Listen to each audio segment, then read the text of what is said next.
ఈ సినిమా తీసిన తర్వాత ఉత్తరాంధ్ర విలువల్లే పూర్తి స్థాయిలో జనాల్లోకి తీసుకెళ్లారు బుచ్చిబాబు గారు. అయితే మరి కొంతమంది, అందరూ కాదు కొంతమంది, ఏంటి బ్రో బుచ్చిబాబు గారు ఒక ఉప్పిన సినిమా తీసిన డైరెక్టర్లా మాకు అనిపించలేదు ఈ సినిమా చూసిన తర్వాత అంటే కొంతమందికి హీరోని తీసుకొచ్చి ఆ స్థాయిలో అంటే అంత దీనిగా యాక్ట్ చేయించారు, ఆ లో నుండి తీసుకొచ్చారంటే మనకి రియల్ స్టోరీలు తీస్తే అలాగే ఉంటది, కానీ రియలిస్టిక్ స్టోరీలు తీస్తే ఇలానే ఉంటది. కథని, నిజమైన కథని జనాల్లోకి తీసుకెళ్తే కొంతమందికి నచ్చదు. ఎందుకు నచ్చదు అంటే ఒకసారి మీరు ఉత్తరాంధ్ర సాలూరు లాంటి ప్రాంతాల్లోకి వచ్చి విజిట్ చేస్తే 3 గంటలు తీసుకెళ్లి కూర్చొని పెట్టారు అంటున్నారు కదా. అంటే మనం 3 గంటల సినిమానే చూడలేకపోతే గత 70-80 సంవత్సరాల నుండి ఆ గిరిజనులు పడుతున్న ఆవేదన, ఆ సినిమాలో ఒక్క ఊరికి మాత్రమే ట్రైన్ ఆగదు, కానీ ఇప్పుడు సాలూరు చుట్టుపక్కల 80-90 విలేజ్లు ఉన్నప్పటికీ కూడా సాలూరులో ట్రైన్ లేదు.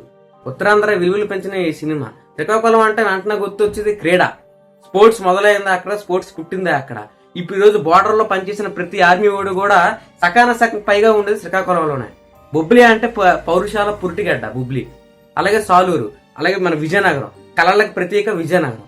కానీ ఇలాంటి అద్భుతమైన సినిమా ఈ మా ఉత్తరాంధ్ర మీద వచ్చినందుకు మేము ఎంతో ఆనందపడుతున్నాం. అలాగే బుచ్చిబాబు గారు ఈ సినిమా ద్వారా ఈ సాలూరులో ఉండే రైల్వే స్టేషన్ కి ఒక పరిష్కారం వస్తుందని చెప్పి సెంట్రల్ గవర్నమెంట్ వరకు వెళ్ళాలి, ఇందులో ఉండే సమస్యను మాత్రమే గవర్నమెంట్ అర్థం చేసుకుని వాళ్ళకి న్యాయం చేయాలని కోరుకుంటూ థ్యాంక్ యూ.